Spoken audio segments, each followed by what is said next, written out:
With great excitement, I introduce you to Northwood University, a truly exceptional institution in American higher education. Since 1959, this private, accredited university has been a vibrant bastion of free thought and enterprise, standing out among the thousands of other schools in the U.S. Known as America's Free Enterprise University, Northwood is dedicated to nurturing the next generation of leaders who drive global social and economic progress. At the heart of Northwood lies the Northwood idea, a philosophy that celebrates individual freedom, responsibility, and the importance of moral law and free enterprise. This entrepreneurial spirit is evident in that one-third of Northwood alumni own businesses. Northwood is more than an institution. It's a movement that empowers students to think critically and champion liberty. It is a rare gem in today's academic world.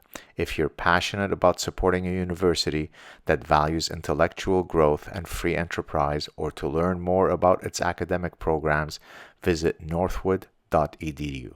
Hey everybody, this is Gad Saad. The gentleman that I have with me is a fellow Lebanese.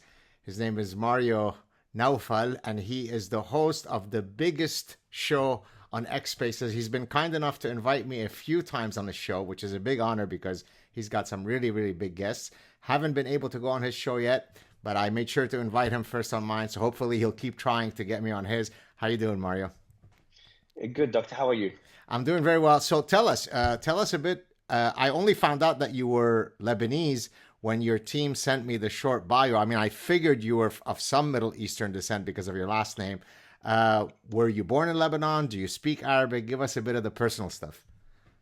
Yeah, I don't talk about it a lot, rarely. I'm surprised my team put it in the bio because for me, I never, even though I've lived most of my life in Australia, so I migrated there as a kid. I was born in Lebanon, but it's because I'm in Hungary now. I was in Dubai yesterday. I was in Singapore a few days before. I've lived in almost a new country every 3 to 6 months. So I don't identify behind any one culture or religion. Even my accent changes every 6 months. But I was born in Lebanon. I migrated out of that country as a child and lived in Australia for the majority of my life and then started traveling the world. Well, my only exposure to Australia was in 2001. It was my first sabbatical leave after I had been promoted as a professor. It was a 1 year leave. And I spent 7 weeks in that region, 5 weeks in Australia, 2 weeks in New Zealand. Fell in love with the place. I've never been back. And I saw in your bio that you attended Monash University, and I actually visited some folks Oh, at wow. Monash. So tell us about Small world. that. What did you study Small there? world. Yeah, I studied banking and finance. And then I listened to a boy on YouTube who made his first $1 million at age 16. I'm very entrepreneurial. My business is mainly investing and I've built a few businesses. And I dropped out of university near the end. I was doing really well. When I heard of a boy that made $1 million at age 16, and I'm like, what am I doing? So I dropped out and I was going to study journalism, believe it or not. I was going to go to Canberra University, I think it was Canberra University to study political science. And that was my passion. I really wanted to join the United Nations. And then I realized that's not where the money is. I'm not going to be able to achieve the things I wanted to achieve in life. I come from a pretty poor background.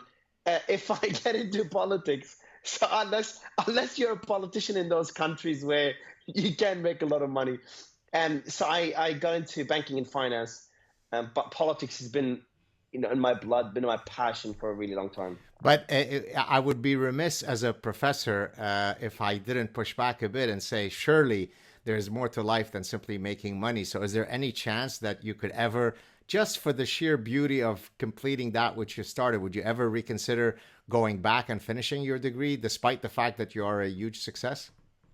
No, so money obviously is one indicator. It's like a first step. Before you wish for anything else, I think it's important to get money to be able to meet the necessities. As I said, I come from Lebanon, so I do have a side of my family still in that country that's economically completely destroyed. So I need to support that side of my life, and support my lifestyle and people around me. So I think money is one requirement. Now, in terms of finishing it, there's no purpose to it beyond optics. I say that with all my respect because I don't need for at least what I'm doing. It depends on the person. Obviously, I give that advice to a lot of people. For what I'm doing, it only matters for optics, and I'm grateful enough to kind of be in a position where I don't need that anymore. I've never been asked about my degree. I think you're the first person in over a decade that's asked about my university, even mentioned university. And that's probably the first time I talk about it publicly. Obviously, you're a professor, so it makes sense. But I just don't think it's a necessity. I'm willing to be convinced otherwise. Well, I'll give a shot, and then we can move on to something else. It's funny that we're talking about this because this summer I appeared on a show. Do you know the show called Diary of a CEO? I think I could a long time ago. Okay, it's he's actually someone who's also become very successful as a show host. I think he's now maybe 7 million subscribers on YouTube. Oh wow! And out of all of the shows that I've been on, and in my career I've been on a lot of shows, I would venture to say that he was certainly in the top 3 best hosts I've ever had. Really, just a wonderful conversationalist, knows exactly how to do the tango in terms of the rhythm of the conversation. The reason I bring him up is because at one point he asked me, now I don't know if that part of the conversation made it into the final, cut, but he asked me, I've always thought about studying business and psychology. So Dr. Saad, what do you think? And so that's how it originally came up this summer. And I said, you know what? It doesn't matter how successful you are. Just pursue it for intrinsic reasons. 2 quick stories that I discuss actually in my happiness book. One gentleman, Mario, had escaped Nazi Germany. He's a Jewish guy who escaped Nazi Germany in the 30s, came to Montreal, had a very successful career, and in his 60s decided to go back, complete his undergrad. In his 70s, he finished his master's, and I think at the age of 91 or 92 got his PhD. The second guy, who came on my show, by the way, got a medical degree in 1955, then picked up a PhD in 1967. But his first love was always physics. So when he retired from medicine in his 70s, he then enrolled in a PhD program in physics and finished his PhD at 89. So this is my last pitch for this. Maybe in 50 years, when you decide I've done it all, I've succeeded in every possible way, you can go back just for the pure joy of learning. Did I in the least bit convince you, or am I falling on deaf ears? If you're convincing me to learn, I'm extremely convinced. I think if you need to learn through university, that's one way of doing it. Sure. There's just so many ways in today's age. There's just so many ways to absorb information. Just discussions like this, like I absorb information. My way of learning is 2-way conversations. Conversations like this is I'm speaking to the former president of Hungary tomorrow, and we're going to be talking about population collapse, and I have to research it before having that discussion. And that discussion will be tomorrow. That discussion will probably teach me more than a month or 2 in college, just because of the fact that it was a 2-way conversation and it was meant to be. I'm creating content for others, so I think that's my way of learning. And the way I absorb information will change over time as I age and as I just grow as a person. And if I get to a stage where I can focus enough to go back to college, why not? It could be nice to go do another year at Monash and finish my degree. You said President. So is this President Novak? Correct, yes. Oh, okay. Well, say hello to her from me, because last year, actually almost exactly a year ago, maybe a week ago, a year ago, I had been invited to be one of the plenary speakers to your point about what you're talking to her about. I had been invited to speak at the Budapest Demography Summit, and I was actually lecturing about some of the evolutionary dynamics involved in forming a family, and what are some of the parasitic ideas that are stopping people from reproducing. And so that's wonderful. What's been your first impression of Hungary, if you haven't already been there? I've been to Hungary before. I think her story is fascinating. I was pretty surprised to see the success she had, even though it was limited and there's a long way to go. She's a small success she had, because there's not many countries that were able to reverse the drop in fertility. Now, for anyone listening, kind of thinking, what the hell are we talking about? This is one of the most, everyone's focusing on Ukraine or Gaza or the next pandemic, or the left versus the right. one of the most concerning issues to face civilization right now is population collapse.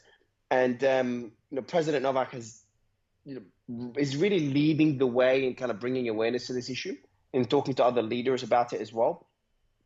So I was just fascinated by the fact that she was one of the very few, I think she did the best job so far out of all leaders, to be able to have at least some sort of successful strategy. I want to really dig into what exactly she did, because the issue of the drop in fertility rates, and you probably know this a lot more than I do, Doctor, but it's global. Africa's catching on. No one would have mentioned Africa. Arab countries are already heading in that direction. And it applies to Japan and Italy, two very different cultures, very different economies, very different ways of life, the way they treat work as well. And China and Cuba and Canada and Australia. It's probably the only issue that is still unresolved. No one can really point at one or at least a handful of reasons. Maybe you do. You know a few. Maybe the president knows a few as well that I don't. That is leading to this, or at least how to reverse it, like a solution that's been applied successfully to such a concerning and bizarre problem, to be honest, especially considering the last few decades, everyone's talking about population overload.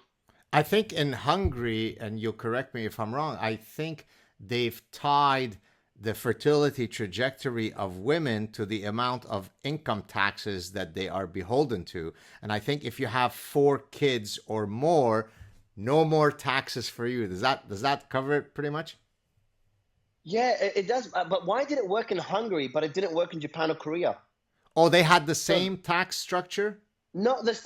So it's a different structure, but they had other economic means. So maybe hers. So I'll dig into it tomorrow, and I'll let you know. I'll send you a quick voice note or message and what she says to me. But I know she met with the leader of the Prime Minister of Japan, I think recently as well. I think it was Japan. To kind of go through her strategy. But it worked. It was a 30% improvement. Hungary is still one of the 20 countries, I think it's at number 14. So in the top 15 countries, still with the lowest fertility rate. So still very concerning in terms of population collapse, especially for such a beautiful country. I'm there now, obviously. But it's it's at least a glimmer of hope in that bizarre issue that no one talks about. So a lot of people listening to us now, hopefully many will, and please feel free to upload it and share it anywhere that you want on your platforms. Will look at you. You're obviously a very well spoken guy. You're highly successful, and there's a million people sitting there and saying, "Well, how can I become Mario? What's his secret sauce? What's his recipe?" Right? So, okay, we spoke a bit about how you went to university, then decided, okay, that's not for me. I'm going to become an entrepreneur. Is there a set before we drill down on your show and your guests and so on? Is there a how-to sort of a prescription list that you can offer for how people might be able to not necessarily emulate your success, but go down the path that you went down? So there's just so many factors, Professor, and I know you probably you know a lot more factors than I do, having spoken to a lot more people than I. But one thing I've learned is I've tested many things, and that goes. I've had my success well before the media, empire, whatever you want to call it, the media company business were built. Well before the investment side of the business, I made my money in Australia, and I'm talking from a wealth perspective here, not talking about my reach in the media side. Sure. But it also applies to the media side. I've tested a lot of things, and it's like you constantly test. So obviously, persistence is important. I've gone through my fair share. That you surprised me. I was listening to an interview with Joe Rogan. I don't know how you haven't gone through your fair share of cancellation yet. And Joe was laughing about it in your Come on, look at that smile. How could you cancel a guy with such a smile? Yeah, but so I've gone through that and I had to persist and persevere. Another one was testing many things, kind of the pebbles before the cannonball. I can't remember, Jim Collins, Good to Great, I think it was the book. You throw a lot of pebbles, you see what lands, and then when something works, you just got to double down and you got to do it consistently. And for example, right now, I don't want to travel. I really want to be stable. I've been traveling all my life. I want to be stable, not travel. I was telling this to my team earlier. I'm just so exhausted of traveling. I was in Singapore a few days ago. I was in Dubai this morning. I'm in Hungary today, and I'll be in Washington in 2 days. So It's because it's what it takes. So and I'm ill today, and I'm doing an interview with you, and I'm doing two more tomorrow, because it's what it takes. So when someone's listening, it takes a lot of hard work. It takes a lot of trial and error, and you got to be creative. I think that's the best way to kind of be very general, vague, and broad, but at least it gives people an idea of kind of general rules that I've had to apply over the years to succeed. It's easy to have one thing to succeed in, but it's very difficult to succeed in my first business, which was an e-commerce company, which still exists today, that I built in Australia 12 years ago. And to succeed in crypto, becoming one of the biggest crypto incubators and AI incubators and investors in the space, to now having the biggest show on X and previously having the biggest clubhouse room. I've done it many times, and I think there's some of these rules. There's a lot more that I've had, and luck wasn't on my side. For anyone that wants to point at luck, it was definitely not on my side. So it's just a lot of rules I've had to, not rules, a lot of strategies that I've had to use that I've kind of summarized them. How do you get the confidence? I mean, I guess you're in your early 30s, if I may ask. Does that sound right? You're a man, but you're a young man, and yet you're able to sit down or reach. I don't even know how you reach many of the people or the people that you do. You reach them. They're interested in sitting down. Do you think that you have the supreme level of self-assuredness that is part of that list that you maybe failed to mention in the previous question? Because how else could someone like you be saying, hey, I can reach pretty much anybody, and I'd like to think that they're going to say yes. That takes, it's wrong to say it takes chutzpah, because that has a negative connotation to it, but it takes supreme confidence in yourself to be able to make those moves, no? I do have imposter syndrome, so I don't. It's improved, and I've really found ways to deal with it. Maybe you could explain what that is for the people who don't know what it is. To this day, I do an interview. Like I don't do many interviews, Professor. Very, very little. And the last one I did was I did one. I can't remember. A few months. Oh, there's one recent. A few months ago, I did one with Sputnik on the. Because I'm doing a lot more interviews in Russia and expanding to the Russian network because of the war in Ukraine. So I did an interview with Sputnik to build that relationship. They've been asking me for a while, and obviously got censored in the West. But so I did that interview, and I immediately called my team who was watching it live. It was like a TV interview, and like I messed up, didn't I? I don't know if I can curse here. I curse. Go, curse away. So I fucked up, didn't I? I called Jess at the time. She's like, no, what are you talking about? You did great. And it took me a while till I called her. Maybe I did okay. I still have that till today. But once you interview people like Hunter Biden and Elon and Bill Ackman and Mark Cuban and Prime Minister Khan and President Bolsonaro and all these different people that I've done over the last year, it did fine. It took a long time. It took me to interview world leaders, some of the biggest. And I've had Elon on my show. Last I checked on the dashboard 7 times, jumped on my space total. So to have someone, some people like him jump on and have those discussions with him, and they become casual, they become natural. But it took me a long time to get here. So it wasn't easy. Now, in terms of how do I reach all these names, I'm going to obviously Washington. I'm interviewing RFK. Kevin O'Leary, Tulsi Gabbard, Jordan Peterson, which I know you've had an interview with as well. Can't wait. It's on my YouTube to listen to on the plane tomorrow. List goes on. So interview all these different political leaders, various senators and stuff in the US. And the answer is very simple there. Is when you do one interview, and if I have an interview with you and you find it pleasant, I have you on my show hopefully soon, and you have me on yours now. And if I ask you, doctor, do you mind connecting me to this person? That's right. And if our relationship was good, if you found me to be a good person to interview, to be on my show, then you'd make that introduction. And that's been the way that I've expanded the network to be able to message. I remember when I interviewed Eduardo Bolsonaro, Congressman Bolsonaro, the son of the president, who I've also had on my show. He was in Abu Dhabi. We interviewed in person last week, and on the spot, I want to interview President Milei. Sorry. So he gets his phone. He's like, take a selfie with me. Milei, you got to do an interview with Mario. I sent it to him. And then the next day, my team's talking to Mile's team. And that's been the case across the board. Now we've got, I can't mention the name, but there's a lot of massive names that are being scheduled for later this year. So it's been good. That's well.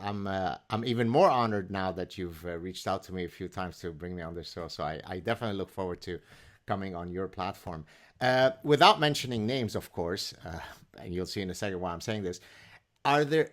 So first, we can address who are some of the people that you met through this process that really blew your mind in a positive way, even more than you would have hoped for, and are there some people, without mentioning names, where you said, oh boy, was this person a dud?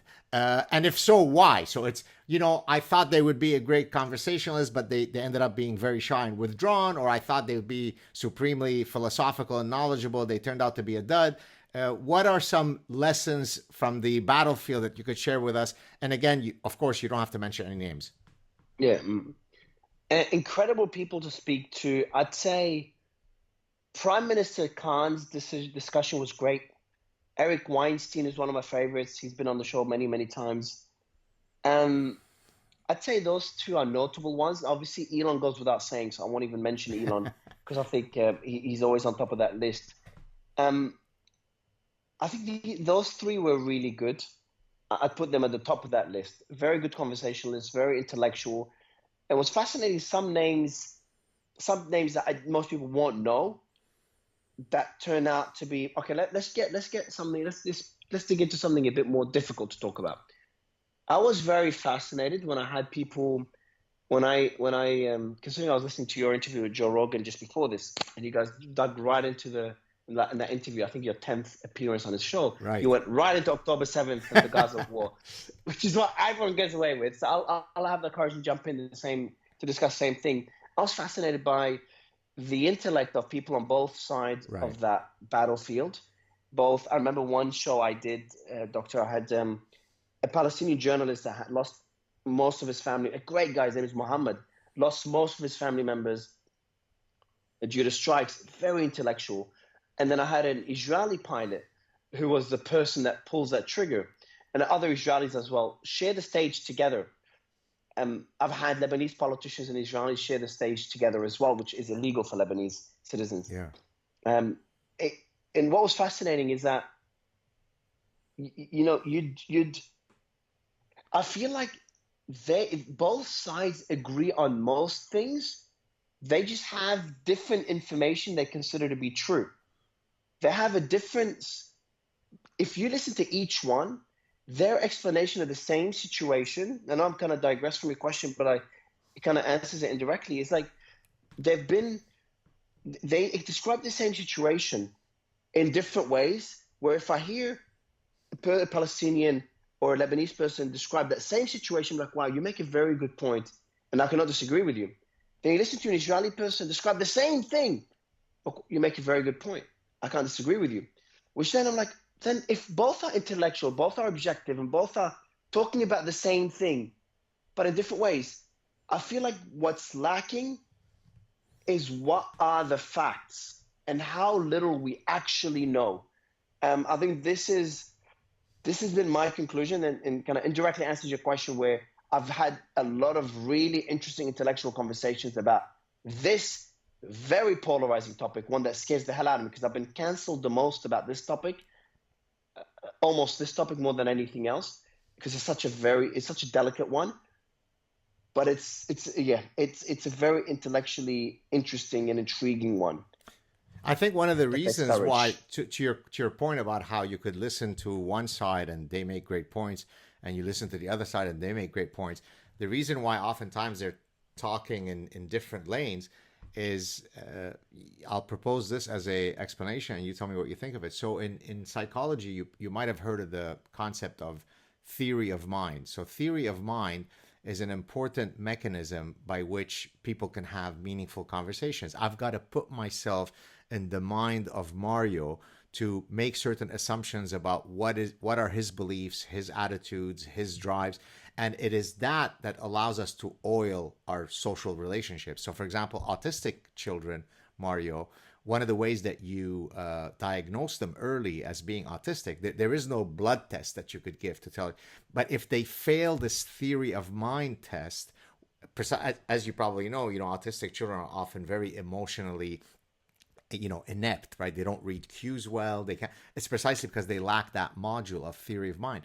So now let me link it back to what you said about the two camps. I think what ends up happening, in my view, is that each camp does not have theory of mind of the other, right? So if I only view the world through the lens of looking inwards at my needs, my desires, my constraints, then I could never understand the other side because I simply lack that ability. And I think it applies to both, and that's why they end up speaking this way. What do you think of that explanation? I think it's twofold. I think this is one of them. I think the ability to put yourself in other person's shoes. Like when you talk to me, I was having a discussion with someone close to me yesterday about this exact thing, and I went through the process. When I talk to someone on the Israeli side, it's very easy for me. I push back and I make the argument that the other side would. And then I do the same with someone on the Palestinian side. It applies to any topic really. But I put myself in the shoes of the other side to play devil's advocate, to have that two-way conversation. But the ability to put yourself in the shoes of either the person you're speaking to or the person that, if you want to have a discussion, play devil's advocate, if you both agree, of the person on the other side of that fence, even if you strongly disagree with them, is something that not a lot of people could do, which is interesting. But I also think another thing, Professor, that I would love to get your thoughts on, is obviously I'm a big advocate for free speech, but I'm also very critical of misinformation, malinformation, disinformation.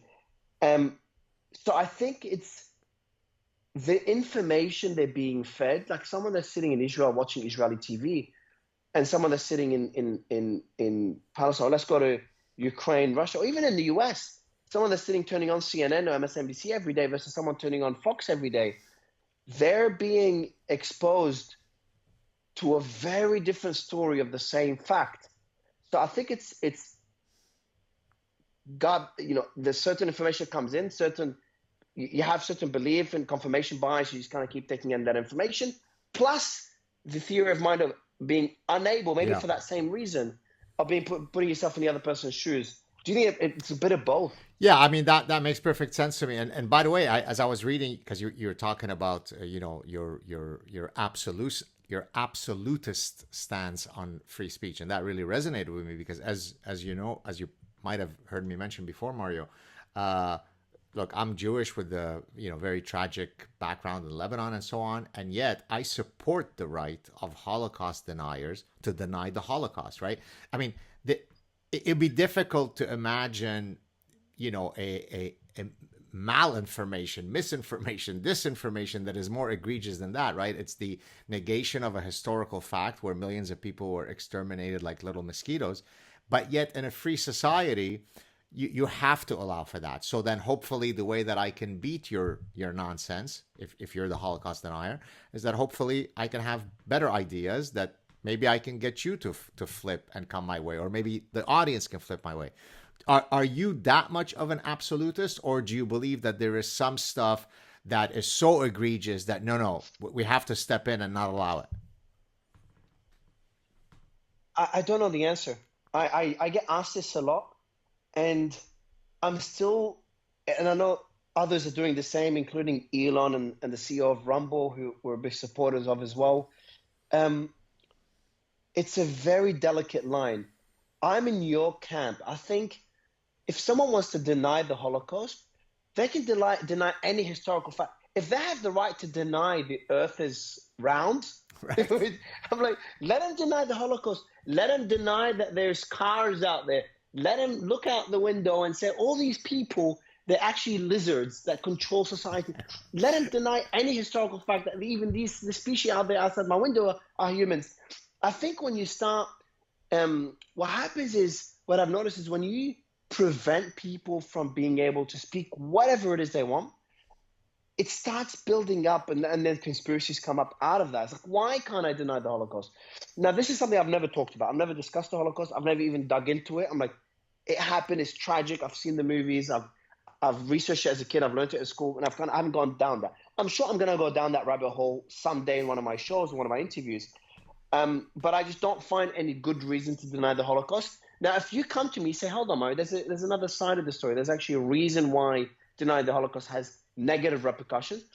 And if I'm convinced, I'm convinced. But I think my stance on free speech, I think I'm going to follow Elon's footsteps again on that one, because he's done it right. He's like, hey, I think everyone should have a voice.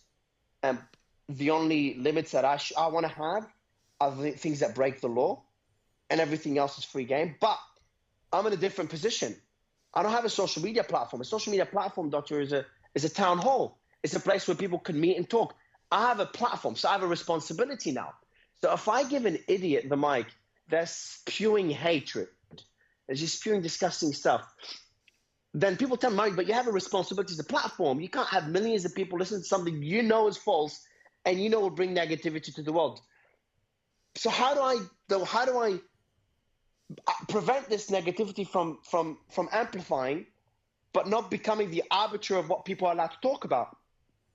And then my conclusion was, the way I'm still, kind of treading that line, I make mistakes, is that if there's an idiot spreading hatred, I have an intellectual pushing back in a right speaker. So I tell my team, because I have a team 24/7 during the space, 13 panelists. I have a crazy guy, Sonny, he's a really good speaker, he's experiencing stuff that's really negative. And the guys just immediately get me someone that can counter whatever that person's saying to balance it out. So that's been my way. Instead of silencing one side, I balance it out with the opposing side, and then let the people make their decision. I think people are smarter than what credit we give it. Do you feel that approach that you're taking is one that maybe Piers Morgan provides on his show? Because he often brings people that are diametrically opposed on really contentious issues. And he tries, I think, to be exactly that, fair-minded, by offering both camps a platform. Would you say that that's the Piers Morgan approach?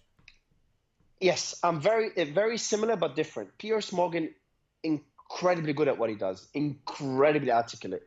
But he's the one that pushes back, and he has his own opinion. When you're the one that has an opinion, even when you try to balance it, your bias, without you realizing, will start having an effect. So what I try to do is I push myself, which I'm very boring, because I'm very boring than interesting. You might find me interesting, but most people might find me boring, because people want someone that takes a stand. They want someone who has an opinion. It's more exciting, it's more interesting to follow someone that stands free Palestine, or someone that's Zionist to the bone, because they stand for something. But when I'm someone that's like so vanilla that I actually have no opinion, I don't don't even have the right to have an opinion, because there's so much I don't know. So I just become a person that asks a lot of questions. So I'm more of a facilitator than a person that has an opinion. But I've learned to really play devil's advocate. And since we talked about me being Lebanese, Doctor, you know how polarized Lebanon is. And as a child, I've seen that. My family was really split. I was born Christian. I'm not religious now. And one of my family side of my family was very pro one a Christian sect, and the other one was very Christian. They were about to fight with each other. I'm like, wow. And then my other side of the family was even a whole different political sect, and they're all fighting each other. I'm like, wow, that's insane. And that's how I learned to never have an opinion and never be the idiot that gets fooled. Yeah, this idea of this orgiastic tribalism, I often tell the story that you can walk in areas in Montreal where it's hardcore Lubavitch, like meaning, Orthodox Jews, with the full garb. But even amongst that group, so not only are they Jewish, not only are they extremely religious, not only are they Orthodox, but even within that camp, they can find a way to hate each other. So there's the Hungarian, to your point, you're now in Hungary. There's the Hungarian gang that puts up their socks over their pants, and they would never be caught dead marrying off their daughters to those asshole Polish Jews who look exactly the same. And so the ability of the human mind to create an us versus them, worldview is infinite. It's a regrettable feature of the architecture of the human mind. One thing I noticed, by the way, in looking at maybe I shouldn't even mention this because I know that some of the folks who listen to you are not big fans of mine. Apparently it turns out that both you and I are Mossad agents. But I've never seen you at any of them. I've never seen you at the Mossad retreats where I go. Yeah, I didn't know. Yes, I'm a Hamas sympathizer and a Mossad agent. I'm a Russian spy, a Ukrainian spy. For a period until I started doing my video show when I was just Spaces. There were rumors, like genuine rumors, that I was not even real. I've been investigated by the FBI, the SEC, the CIA. I can't travel to the UK, which I'm going to go there again soon. I can't travel to the US, which I'll be there again tomorrow. And so, yeah, there's a lot of rumors about me. We laugh about it, but when you get into the political world, it's a scary world. When you start covering things like, when you have certain people on your stage, when you cover certain topics, and you break certain stories, it is a scary world. Then there's obviously the idiots that just make up conspiracies, but then there's also people that start believing those conspiracies. I was at one stage on a fatwa list, people wanting to target me during the Gaza war. I was also on there was some Israelis in Canada there was a recording that was leaked of them wanting me to travel to Canada to assassinate me, and they were planning how to do it. That went viral a year ago, whatever. And so, yeah, I've had my fair share across the board, Doctor, but I've never seen you at those Mossad meetings either. Have you developed a thick skin because it is part of the nature of your job, or is this something that you've had to work hard at in order for things to not be sticking in your mind and say, because I think I've got a pretty thick skin, but I'm also a human being. And when you see somebody saying such horrible things about you, sometimes you get sucked into the trap and you're pissed off. Sometimes you reply. Do you have very good discipline in terms of how to navigate all of the nonsense that people throw at you? As long as it doesn't cross certain lines. When it crosses the line of impacting my business, so a year ago, I went through NBC out of all places. NBC did a hit piece on me a year ago. And I remember that day it came out. It was like the FBI and SEC respond to complaints about Mario Nawfal. And it was by a journalist that has a history of attacking Elon. And I was filming a TV show at the time. And the hit piece came out 5 minutes before I started filming. I had to put my phone away. It was a horrible day. And I remember meeting, I met in person Eric Weinstein and Anthony Scaramucci, because they were both there in LA, and I asked for their advice because they both had their fair share. They both told me Mario will pass, and when you go through one, your skin becomes a lot thicker. It was very tough at the time. Later, I debunked it. Turns out there was no SEC, and the FBI was just one ex-FBI agent. So it was all debunked. So the story had no meat to it whatsoever. But I didn't care about it. I never care about it, but it impacted my business. So because I'm in crypto, when people see FBI, SEC, especially after FTX, everyone freaked out. Yeah. They didn't want to see the headline. It just says respond to complaints. I can make up any complaint and the FBI will respond. Hey, we're not interested in your complaint. Aha! They responded. That's how stupid. And even that didn't happen in reality, but that's what the title means. But then people take it out of proportion. Oh yeah, the FBI is investigating Mario, etc. So that was my hit piece that hurt my business. That really, really got me. And the ones that get me now, and they've been happening whenever there's a flare up in somewhere in the world, whether it's Ukraine or U.S. politics. Right now, it's Israel, Gaza, Lebanon, Ukraine, Russia, and Pakistan, and Brazil, and the U.S. because of elections. So these are the areas that kind of flaring up for me. And I go through, when it starts impacting me or my family or my friends, that's an issue. When my team members start getting death threats or close ones start getting threats, these are red lines for me. But if it's people attacking me online, it has no impact. You don't care. I turn off the laptop and go for a walk. Got you. Good strategy. Are there any guests? I mean, your reach is astounding. As we mentioned earlier, you can reach top academics to top politicians to anybody pretty much. Is there 2 or 3 people that you'd say, oh my, and before you answer, I'll give you mine. I actually mentioned it on Joe Rogan, not this last time, maybe 2 times ago. So he had asked me, what about, would you be interested in speaking to entertainment celebrities? And I'm not really that interested. But then I said, there are 2 guys that I would love to have chats with.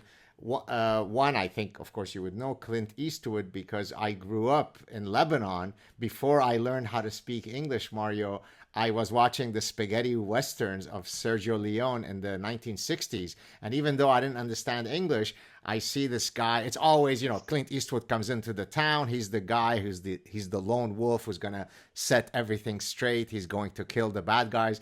And as a young boy, I was like, yeah, I want to be this guy, right? And so Clint Eastwood is still alive. I would love to speak with him. The second one I suggested, who unfortunately recently passed away, although his son, after he saw me on Joe Rogan, reached out and said, you know what, I'm going to organize it for you to meet my father. His name is Burt Bacharach. He's a musical producer who many of the famous songs of the 60s, 70s, and 80s were written and composed by him and his partner. And I thought he'd be a great sort of creative musical genius to have on. And then one other person from academia who is still alive, I'm not sure if you would know him, is the economist Thomas Sowell. Have you heard of him? I have not. Yeah, Thomas Sowell is an incredible guy. He's the type of guy that you can go back in the 60s when I was probably not born or in diapers, and he was hitting the wokesters before there was the term wokeism. He was going after the radical feminists and all these idiots. So he's a very disciplined, only reason, only data. He's still alive, but he's become a recluse at this point. He's 94 years old. So those would be some of my guys. What is your sort of 2 or 3 trio that you would love to have that you haven't had yet? By the way, just very quick question. I'll answer yours. You said before you spoke English. So what were as a child and as a Lebanese Jew, did you speak Hebrew, Arabic, both? Right. Great question. No. So Arabic is my mother tongue by far. I only spoke Arabic. Now in Lebanon, as you may or may not know, because now it's a bit changed, but when I was growing up in the 60s and 70s, usually the educated class learned French along with Arabic. So for example, I learned French, not Arabic as a child. Oh, okay. So I went, for example, to a place called Lycée des Jeunes Filles, which is like the school of little girls. Of young girls, yeah. Even though it was mixed. And so I learned first Arabic, then French, and was fluent in French. Hebrew, I learned it in the context, as you said, because we're Jewish, and then eventually you learn you have to study for your bar mitzvah, you have to learn how to read Hebrew and so on. But it wasn't something that was spoken all the time at home. And then English was my fourth language, which I only learned when we moved to Canada at the age of 11. So that answers your question. Okay, but thank you for asking. Yeah. So in terms of people I would like to meet, I'll mention 2 names, actually 4 names. 2 of them are either confirmed or about to be confirmed.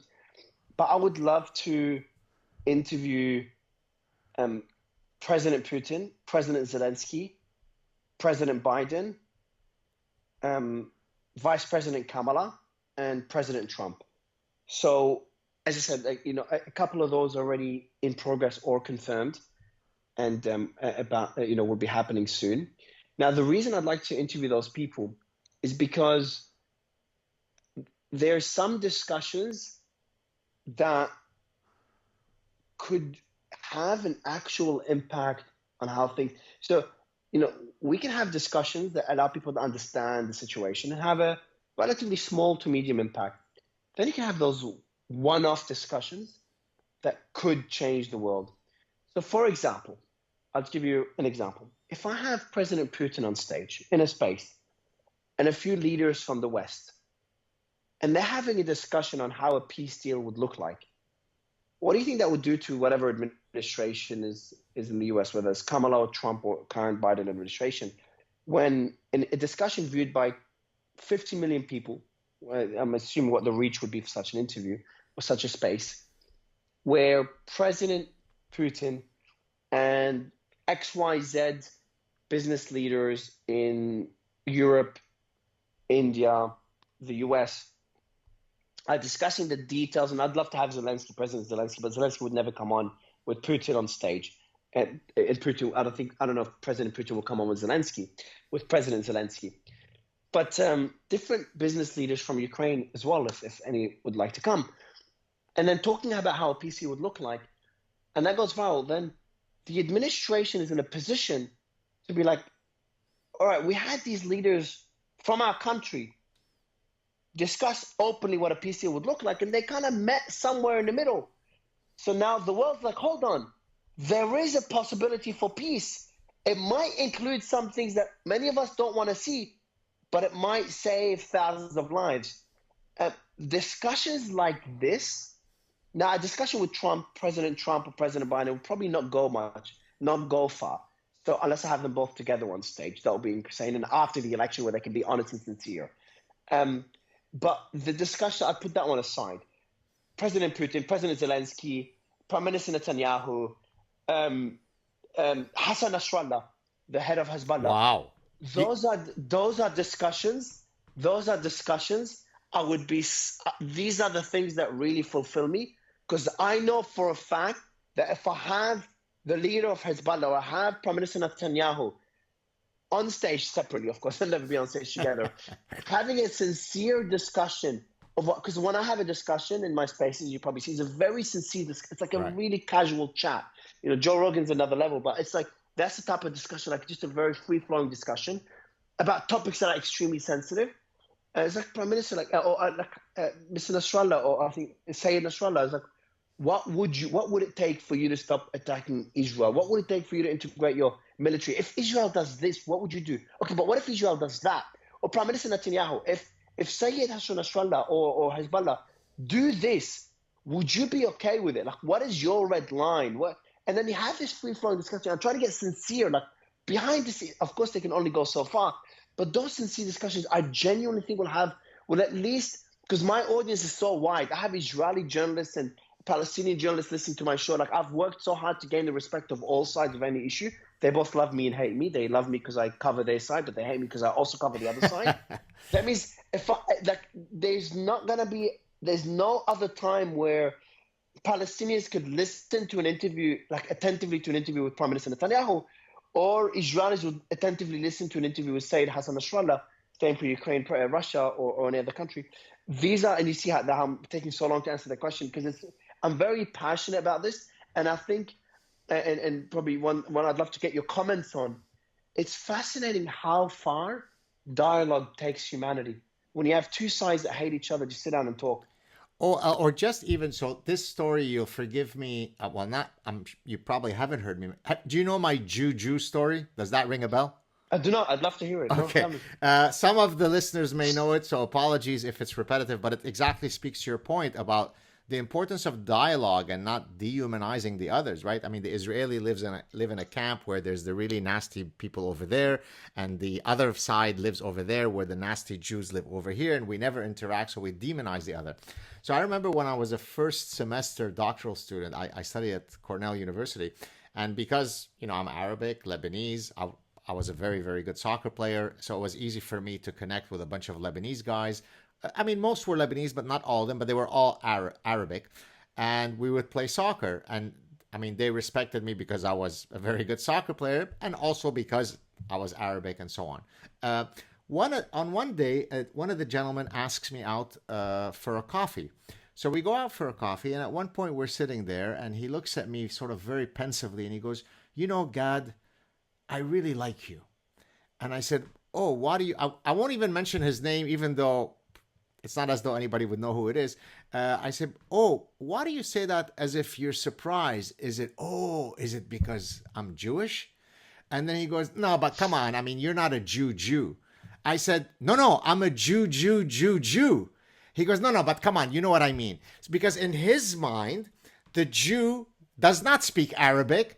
The Jew does not play soccer well. The Jew is not somebody that I can like. And somehow by us connecting and becoming friends, it was damaging the exemplar that had been built in his head for many years. And so that the only way that there could be non-cognitive inconsistency in his head is to say, but come on, wink, wink, you're not really a Jew. So that's exactly speaks to your point, which is once you get people together and they're eating hummus together and they have the exact same aspirations and they love the same things and they roughly hate the same things, suddenly all that demonization goes away. So is this the way we win the Nobel Prize, you and I? We need to invite them both for hummus? Yeah, I thought, I'm very naive, at least I was. And one thing I thought would happen is that with the advent of the internet, the days of war between Russia and Ukraine are behind us. I just couldn't imagine like Russia and Ukraine, they do business together. Russians, Ukrainians, they're like one people. You go to Dubai, I live in Dubai, which is a safe place for me. Everyone's one. They sit down together, Russian, Ukrainian, Arab, Jew, Israeli, American, Chinese. They all do business. It's a city of business, making money. No one cares who you are as long as you sign the check. And I've lived like this all my life. Um, and I just think it's just sad to see that the RFK talks. And I've talked a lot to RFK, and I'm going to meet him again. And he blames the social media algorithms for that. Is that tribalism, if anything, became even, no, I wouldn't say became worse, but it continued despite the internet, despite us being connected. We're connected, but we're not connected. Right. We're in our own little echo chambers that are exasperated by these social media algorithms. Not the social media companies' faults, because they just want you to stay there. They want retention. For retention, they got to feed you the stuff, confirmation bias that you want to hear. And it's just sad to see that. And it's just sad to see that on a map for someone that's just innocent and clueless about. I love when I meet someone, doctor, that has no idea about anything, that doesn't barely even knows what Israel or Lebanon is. Right. And you go to them and you go.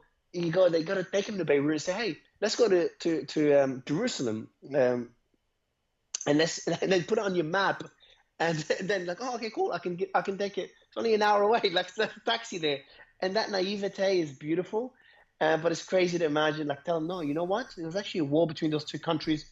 If you go to Israel, you can't come back to Lebanon. It's illegal. You can't go to Israel. There's no direct flights, even though they're neighboring countries. It's just it's something that you spend a lifetime understanding. I like how you said you like the naivete of someone who doesn't know any better. I've often argued that one of my biggest fears in life. You don't have any children, do you? No. So one of the biggest fears in my life is for my children to grow up, and then I argue that I would lose the protection of their innocence. So exactly to your point, right? Because, right, I mean, I'm dealing in a nasty world out there. I mean, not everybody's nasty. Most people are lovely, but you're out there, you're fighting, you're trying to convince people, you're writing books, you're writing papers, you're getting rejected here, you're getting accepted there. The world is one big, push. But then you come home, and then you've got these wide-eyed, innocent children who are now growing up, who are teenagers. So some of that naivete is going away. And so I kind of live in perpetual fear of not being protected by that naivete. So if you ever, inshallah, have any children, remember those words. Your children's innocence protects you from the ugliness of the world.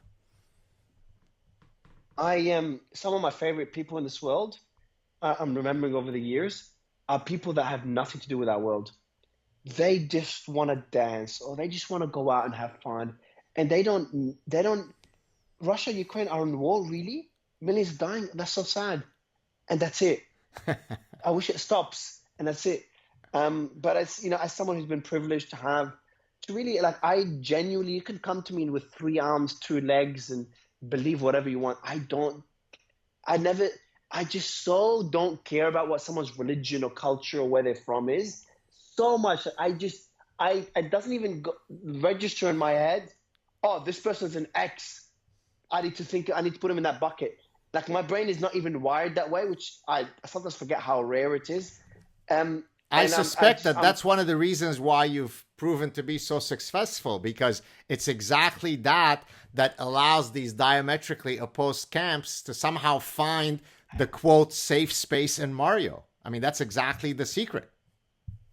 Yeah, and like, if I had to take one lesson from this, and something you'd obviously relate to, Doctor, is that this stuff is just very cheesy, but we have so much more in common, number one. And number two, there's 2 sides of multiple facets, but let's just say 2 sides to every single coin you'd ever find on any topic, whatever it is. There's always an intriguing, intellectual other side of that coin. Indeed. And that many people refuse to see. And you've given the perfect example of how people kind of demonize a certain group. And I like the example you gave, but you're not Juju. Like, no, I'm Juju. You know what I mean? You're not Juju.